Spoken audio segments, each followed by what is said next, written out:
Muito boa noite, bem-vindo ao programa DNA com gente que faz e acontece. O nosso convidado de hoje é muito especial e tem um reconhecimento profissional em todo o Brasil. Com 56 anos de idade, nasceu no Rio de Janeiro, no bairro Urca. A relação com a música começou na infância, quando ouvia Toquinho, Vinícius de Moraes e as coletâneas das famosas Big Bands. Montou sua primeira banda em 1978, com apenas 16 anos de idade. E, de lá para cá, nunca mais parou. Possui uma carreira solo de muito sucesso e foi líder de um dos grupos mais significativos do rock brasileiro, o RPM. Estamos recebendo o cantor, compositor, baixista, guitarrista, jornalista e ator Paulo Ricardo no DNA. Bem-vindo! Que currículo, hein, cara? Obrigado, Paulo. Prazer, honra tê-lo aqui, bacana. Passado por Belo Horizonte, aí tá com uma turnê por aqui, né? Passa uma turnê nacional, passando por Belo Horizonte aqui, né? O nosso telespectador vai ver depois, mas um beijo para Belo Horizonte, né? São muitos fãs aqui, já recebemos aqui. Bem, o seu Minas Gerais, né? A nossa banda. Bem, o Gens vem o quê? Vem do pai, vem da mãe? A musicalidade, o jornalismo, vem de quem aí? O que corre nessa veia, além de sangue aí? Eu venho de uma família de militares, tanto por parte de pai quanto por parte de mãe. Pai, avós, bisavós, todos militares. A grande maioria do Exército e um ou outro na Marinha. Mas eu soube depois que as mulheres todas foram educadas musicalmente. Minha avó tocava violino, a irmã dela tocava piano. É uma tradição, né? Por parte de pai? Por parte de mãe. De mãe? Por parte de mãe. Tá. Meu pai, o pai dele era um piloto da Polícia Militar. Tá. E um daqueles audazes que fazia acrobacias aéreas nos anos 40, né? Aqueles malucos que cruzavam, passavam por debaixo de ponte, aquelas coisas de pós-Segunda Guerra Mundial, e acabou entrando num prédio em Manaus com um avião. Foi um precursor do Bin Laden. E acabou falecendo, não imediatamente, mas um ano depois, mas você não herdou, problemas né? pulmonares. Não, eu já herdei da minha mãe a miopia. Então o nome dele é então, mãe, pai? Eu já não pude, DNA, né? O DNA. Nome da mãe e do pai? Sônia, minha mãe é professora. Meus pais são o típico anos dourados. E o pai? E o meu pai, Valdec, Coronel Valdec. Então, meu pai militar, minha mãe professora da Daí a URCA, né? Situando o telespectador, a URCA, Instituto de Educação. Ali no pé do Pão de Açúcar, ali tem todo um reduto de militares. Reduto de militares. O IME, o Instituto Militar de Engenharia, a ESEM, que é a Escola de Comando do Estado-Maior do Exército, o Clube Militar, que fica ali onde eu cresci, a praia pacata da Praia Vermelha, o Bondinho e o EPV, que é o Edifício Praia Vermelha, que é uma residencial dos militares. Mas você ficou pouco tempo, a família ficou pouco tempo ali? Até os 5 anos. Tá, porque aí? É uma família do Rio mesmo, apesar do meu pai ter nascido em Caçapava e ter morado muito tempo em Manaus, por conta do trabalho do pai dele. Nós somos do Rio, tanto minha família por parte de pai quanto por parte de mãe. Aos 10 anos, meu pai foi transferido para Florianópolis. No momento, naquela época, eles iam construir a ponte, ele é engenheiro militar, e eles estavam montando um novo QG do 2º Exército. Havia só o batalhão de caçadores. E eu adorei Florianópolis, fiquei louco com aquilo. Eu morava assim, você, garoto, com 10 anos de idade, vindo do Rio de Janeiro, aquele menino de apartamento, de repente está solto ali numa ilha. Aquilo foi lindo, mas logo depois, um ano depois, meu pai foi transferido para Brasília. E aí, já na transição, o governo Figueiredo... E a família toda indo junto? Graça. Ia todo mundo junto. E aí você vai crescendo aquela criança... Mas você falou em São Paulo também, não aterrissou? Depois de 3 anos em Brasília, São Paulo. E aí meu pai resolve ficar por lá. Poucos anos depois ele pede para passar para Filho de militar. E aí, educação rígida? Rígida. E eu tenho 2 irmãs, né, mais novas, e a minha educação era muito diferente da delas, né? E meu pai sempre foi muito CDF, um engenheiro, né? Meu pai tem histórias de... Enfim, aquela pessoa que gosta de estudar. E cobrava a mesma coisa de mim, que já não gosto tanto. Mas eu ficava ali... Mas como é que foi isso aí? Dentro da escola, junto? O que exigia muito? Tinha um boletim? Tinha um boletim, né? Matava a cruzinha? Na verdade, eu sempre fui bom aluno. Eu comecei a ler naturalmente. Nós somos de uma época de uma cultura pop intensa, né? Então você começa a associar logomarcas e tal, e eu sempre devorei quadrinhos, todo tipo de revista e livro que me caía a mão. Você seguiu isso na sua história, na sua trajetória? Sim, eu acho curioso, até porque eu vejo uma forma incrível que a nossa geração conseguiu cristalizar determinadas referências, né? Você sai hoje, já com 50 e poucos anos, para ir ao cinema, você abre o jornal ou vê na internet o que está passando e você vai ver Homem-Aranha, você vai ver tudo que fez parte da minha infância. Eu tenho o Homem-Aranha número 1, um exemplar que saiu aqui no Brasil de 69. Eu guardava aquilo tudo encadernado, eu coleciono. Colecionei até uma certa fase, né? Mas eu guardo os primeiros. Então, eu vejo, né, com muita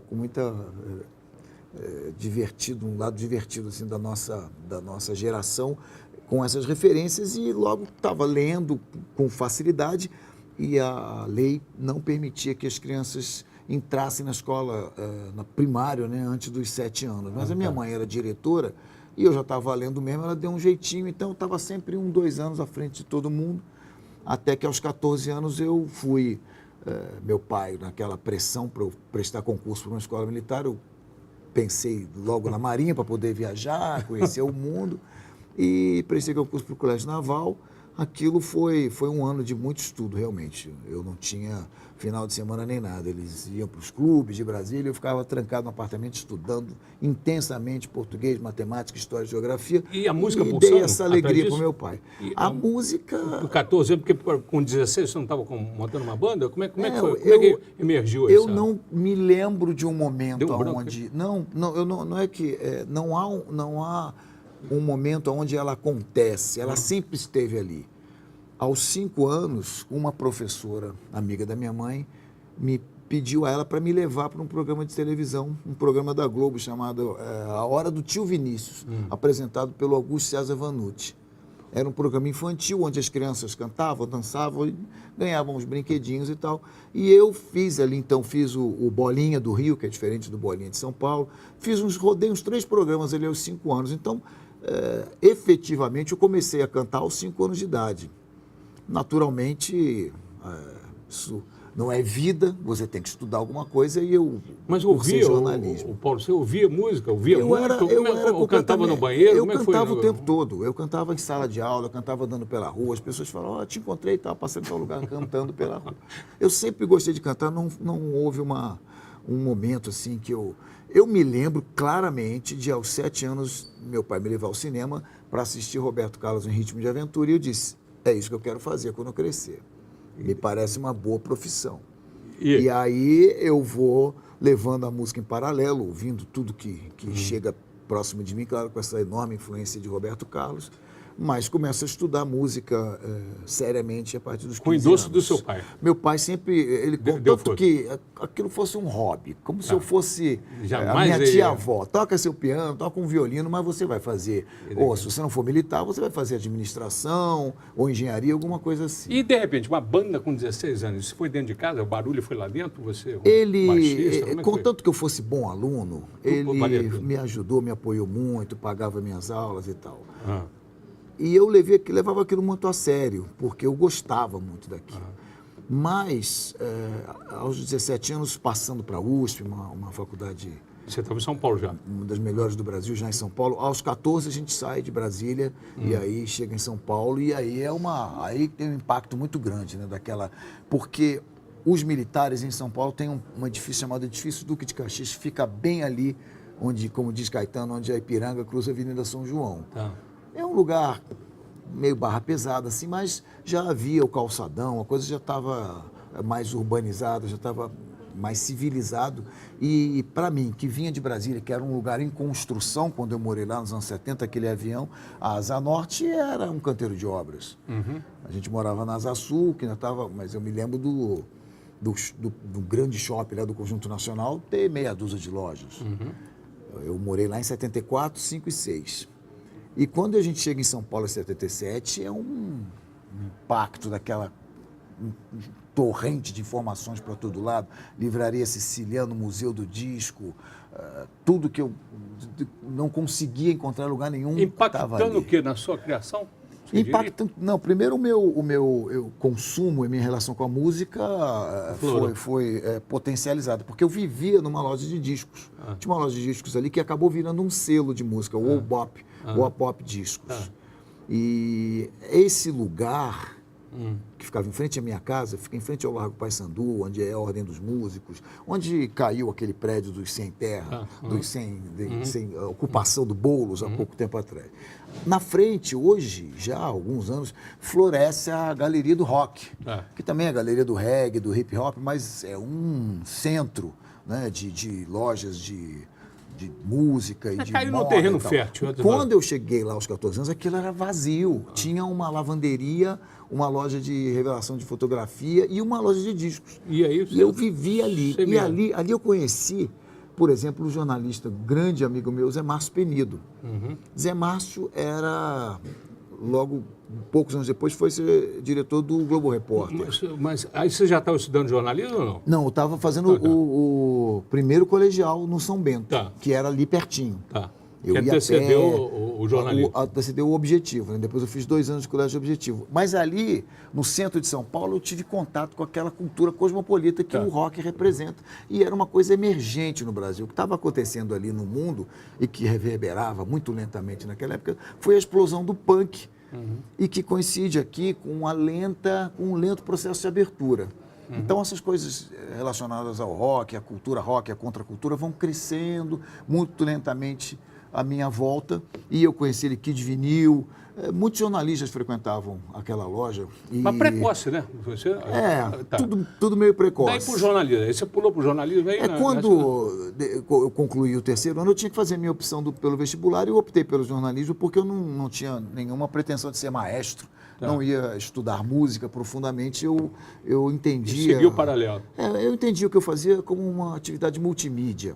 A gente lida com tudo, um pouco de cinema no videoclipe, artes plásticas, literatura, filosofia. Então, eu acho que o jornalismo é, na verdade, aquela coisa do Marshall McLuhan, né? O meio é a mensagem. Eu acho que o veículo e a velocidade com que a informação ia se processando era muito, muito fascinante assim, para o próprio espírito do rock como uma polaroid do seu tempo, né? E eu fui para a USP. Meu pai ficou muito orgulhoso, né? Eu passei por uma das melhores faculdades e aí ele me deixou um pouco, afrouxou um pouco a cobrança. Eu imediatamente comecei a trabalhar e, apresentado pelo Zé Márcio Penido, fui parar lá na Editora 3 e conheci o Maurício Cubruzzi, que foi meu chefe durante 4 anos. Eu tive muita sorte porque o rock estava crescendo aos poucos. Aí a gente já tinha aquela explosão de Baby Pepeu. Você já tinha também seu instrumento definido? Nacional. Você já... Já. Você não falou. Eu, aos 16, eu comecei a estudar violão, baixo e canto lírico. Mas levava a faculdade paralela e montava minhas bandas. E aí o RPM... Vamos dar um pulo aqui. Aos 16 anos, exatamente nesse miolo aí, quando eu passo do terceiro ano para a faculdade, eu conheço o Luiz Esquiavon, tecladista do RPM, num ensaio, uma banda que eu indiquei, um baterista amigo meu. Eu estava voltando de Brasília, tinha feito um curso de música de verão, música erudita, inclusive. E quando eu volto, a banda dos meus amigos que eu vou assistir se desfaz e o Esquiavon me pede, então, para fazer uma letra para uma música dele. E a gente começa a trabalhar juntos numa banda. Então, eu fui fazendo a faculdade e trabalhando como jornalista. Né, nesse meio tempo, no último ano, eu estava muito desiludido com o rumo que as coisas estavam tomando no Brasil. A gente não conseguia uma gravadora, era um processo muito lento de doação, de investimento, para ensaiar, para comprar equipamento, e nada acontecia. Então, depois de uns 3 anos com uma banda que não andou para lugar nenhum, a gente resolve se separar amigavelmente e eu, então, vou para Londres. Mas você tinha um preview que já ia ter um app aqui, o EPM ia bombar-se num determinado momento?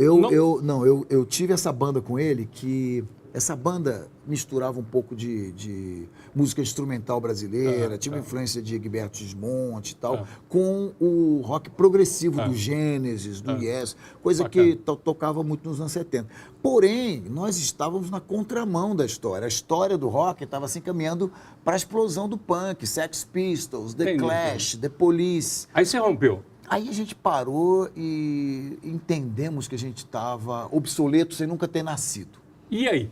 Aí eu tinha 20 anos e, para não enlouquecer, eu falei, eu preciso conhecer essa história na fonte. Eu não posso mais ficar tentando entender a história do rock, a linha evolutiva do rock aqui no Brasil, através dessa informação truncada, fragmentada que me chega. Eu preciso ir a Londres, na fonte, entender como é que esse negócio acontece. Foi um ano incrível para estar em Londres, 83. Foi o ano que David Bowie explodiu com o Let's Dance, toda a influência dos sintetizadores da música. Aquilo iria mudar a face da música para sempre. E são as sementes da música eletrônica hoje. Então, nos Estados Unidos, chegava a MTV, Madonna, Michael Jackson, e na Europa, U2, David Bowie, Culture Club, Duran Duran. E eu ia a shows todas as noites, eu era jornalista credenciado, então eu tinha acesso às coletivas de imprensa, às gravadoras, aos suplementos, né, que eles chamam, os discos, os lançamentos da semana. E aquilo foi incrível. Eu comecei a desenhar e a entender o que eu queria fazer e a compor as primeiras canções. Louras Geladas eu compus em Londres. E aí eu volto para o Brasil, retomo com carreira solo, então. E aí vai para o RPM. Tá, RPM. Eu queria banda, eu não queria ser banda. solo. Tá. E aí durou quanto tempo a RPM aí? 5 anos. 5 anos. E como De é que você viveu com 84 o boom do RPM antes de chegar novamente à vida solo aí? A carreira solo? O RPM foi muito intenso, né? A gente vem de uma geração que foi muito influenciada pela poesia beat, do Jacques Kerouac, Allen Ginsberg, claro. Bukowski, Cartas na Rua, Almoço Nu. Então a gente tinha é difícil você saber alguém que sabe quem é um Bukowski, quem é um Allen Ginsberg. É uma pena, é uma pena, é uma né? pena, porque é o alicerce de toda a contracultura, né? Todo. O uivo e tal, todo um estilo de vida, né? On the road, na estrada. E eu volto de Londres na faculdade, eu encontro Marcelo Rubens Paiva, que está lançando naquele ano o Feliz Ano Velho, que foi um grande sucesso, se transformou em filme, como Alumada, peça de teatro, e projetou o Marcelo como um nome importante da nossa geração. E meu amigo pessoal, fizemos faculdade juntos. Então, o que acontece ali é que havia toda um pessimismo, um niilismo de que em 84 alguma coisa muito ruim ia acontecer, né? Por causa do livro do George Orwell. E a nossa geração... 1984. 1984. Então, a gente vivia muito intensamente, né?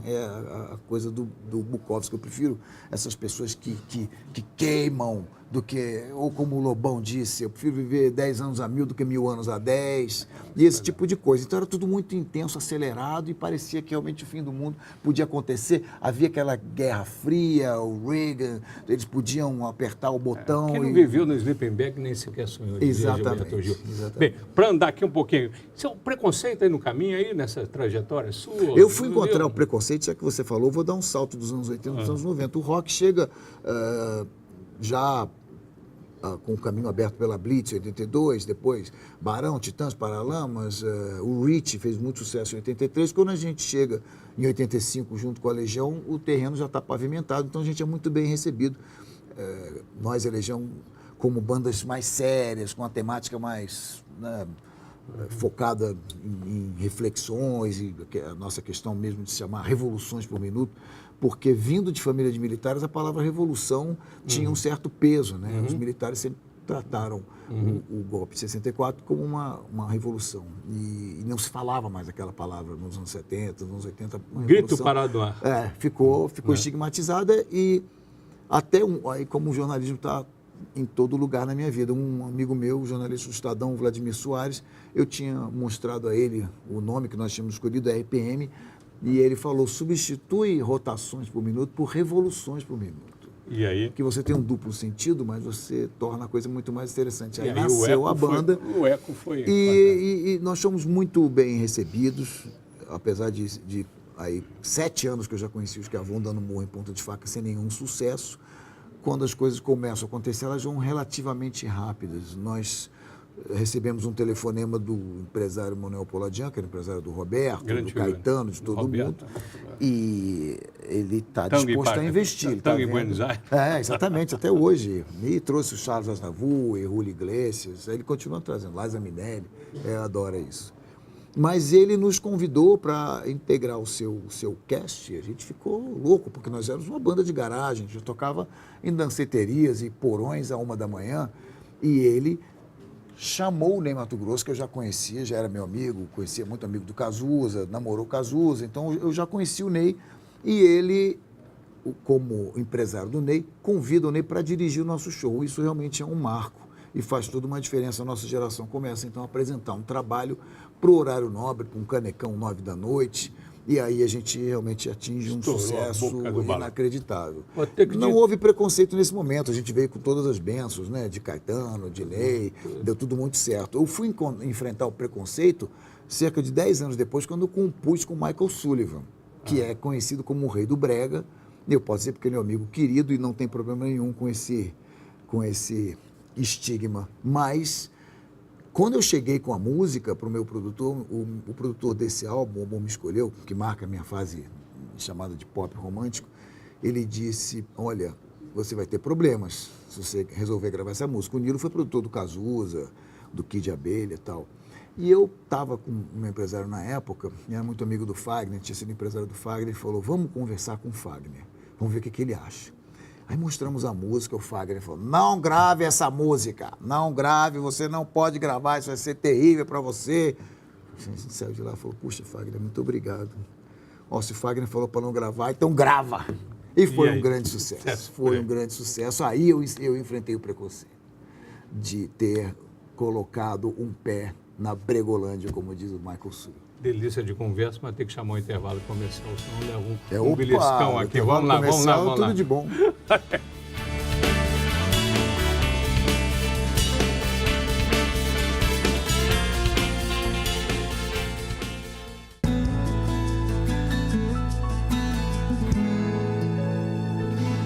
De volta com o programa DNA, que tem hoje essa figura, Paulo Ricardo, aí, que fazendo acontecer em voo solo, independente aí da fama também, que veio aí na esteira do RPM aqui. Bem, a Fantini tem uma música sua, que é dessa turnê em Belo Horizonte. Ó. Tão séria e tão bela, tão tímida de preto e de couro, como se não fosse uma coisa. E aí, que vibe é essa agora, atual, nesse voo solo? Nós, como eu te falei, começamos ali no embrião da música eletrônica. Foram os primeiros sintetizadores e baterias eletrônicas que deram aquela cara da música dos anos 80. E a coisa evoluiu barbaramente de lá para cá. Hoje, você pode afirmar sem nenhum medo que os DJs são as grandes estrelas. Não seria mais um Jimi Hendrix ou o Mick Jagger. As grandes estrelas hoje são os DJs e produtores. Então, paralelo a todas as vertentes da música popular, a música eletrônica, junto com a tecnologia, evoluiu de uma maneira, uma progressão geométrica. E eu sempre flertei com isso, e é difícil você estar acompanhando a velocidade e as várias tendências que surgem dentro da música eletrônica. Para você ter uma ideia, um festival de música eletrônica hoje no mundo, no Brasil, como o Tomorrowland, põe um número tão grande de pessoas quanto um Rock in Rio, ou um Woodstock, um Lollapalooza da vida. Só a música eletrônica, hein? Praticamente você não vai ouvir ninguém cantando, só DJ. E daí a sintonia com... E eu acho fascinante o resultado de áudio que isso consegue. Você ouve uma banda tocando e você compara com a faixa de um DJ, é ridículo, porque a potência, a resolução sonora, o trabalho mesmo... Da composição e da maneira como eles veem a música. Não é tão orgânico, é uma coisa meio de laboratório. Eu acho fascinante porque eu gosto de aprender e gosto de evoluir. Eu acho que o rock... o resultado? Daí essa é a minha primeira parceria com o DJ e produtor Ledib e o Guga Fernandes, e é uma espécie de renascimento. Eu estou muito feliz, a música que eu fiz para minha mulher se chama Ela Chegou. Tá, fala em mulher, casado? Casado com a fotógrafa Isabela Pinheiro. Tá, filhos? E tenho 4 filhos. Tá. A Paula, do primeiro casamento, está com 30 anos, ela é designer de videogames. E os 3 pequenos, que são meus xodó, Isabela de 6, Luiz Eduardo de 4 e a Diana de 3 anos. Tá. próximos passos aí, seu aí? A Já gente- nós pulamos aqui, você foi ator, compositor, tem que fazer uns 3 programas com você aqui. pra Não, dissertar sobre tudo. eu acho que a barreira da composição ela é difícil mesmo, porque exige muito empenho, né? Você está ali com o instrumento, está trabalhando, mas eu acho que é fundamental para a tua expressão você compor as suas canções, né? Eu gosto muito de cantar e já fiz alguns trabalhos só cantando canções de outros compositores ou homenageando grandes influências como Beatles, Elton John, Bob Marley e tal, mas eu gosto mesmo de compor. Agora, eu só fiz um trabalho como ator, mas que me deu enorme prazer, que foi a novela Esperança, onde eu contracenei com Raul Cortez, com Paulo Goulart, meu pai era o John Herbert, saí na porrada com Gianecchini, peguei a Ana Paula Arósio, foi uma bagunça e eu adorei e me deu muita experiência. Faria de novo com o maior prazer. Bem, vamos seguir aqui. Um hobby seu. Eu acabei de voltar, né, de uma turnê aqui, uma pequena turnê no Barreto, no Hotel Fazenda aqui em BH, e estou ali lançando o DVD, o Sex on the Beach. Mas eu gosto mesmo de acompanhar o lado visual do que eu faço. O meu hobby seria quadrinhos. Tá, e os quadrinhos, como a gente falou, passaram para as telonas e hoje tomaram conta. Estamos aqui lamentando a morte do Stan Lee, né, que faleceu há pouco tempo, foi o pai do universo Marvel. Claro, cara. Qualidade sua. Eu acho que eu sou persistente. Eu acho que as dificuldades são grandes. Nós tivemos uma carreira de muito sucesso no começo, mas depois o que me move é o amor à música. Defeito. Eu acho que são tantos que eu teria que escolher um aqui para você. Eu acho que eu tinha que ser mais disciplinado. Para conseguir atingir tudo que eu queria, eu tinha que ser mais disciplinado. Tá. Eu acho que o fato de ser de família de militar me fez criar uma coisa contra a disciplina. Algum arrependimento? Há vários. Vários? Pode ser. Você Umzinho está falando de aí pra hoje, de pensar aí. ontem? Não, eu acho que tem coisas que você opta e não tem, você não pode dizer que se arrependeu. Essa música mesmo, ela chegou, a última linha fala, eu não sei se eu chego ou se eu não chego ou se eu vou embora para me arrepender do que eu não fiz. Então eu prefiro me arrepender do que eu fiz do que das coisas que eu não fiz. Qual o legado que você deixa aí? Aliás, está escrevendo ainda. Estou escrevendo. Eu acabei de agradecer e recusar um convite da editora Intrínseca para escrever minha biografia. Eu acho que eu estou no meio do filme. Tá. Aqui, você já pensou em morrer? Já pensei. Já Aos pensou? 18 anos eu tive um momento de depressão profunda quando John Lennon foi assassinado. Tá. Se você pudesse deixar ou quisesse deixar aí no seu jazigo aí uma mensagem, o que você ia sugerir que fosse impresso? Continua. No próximo número. Em poucas palavras para terminar, quem é você? Eu gosto muito do meu ofício. Sabe? Eu sou apaixonado pelo que eu faço. Uma frase do Marcello Mastroianni: a gente acorda cedo, viaja, maquia, tem que se preparar, ensaiar e decorar, mas ainda é melhor que trabalhar. É tudo de bom. Obrigado por ter vindo. Obrigado, Paulo. Viu? Papo Boa torneio delicioso. pelo Brasil afora. Obrigadão. Obrigado. Obrigadão.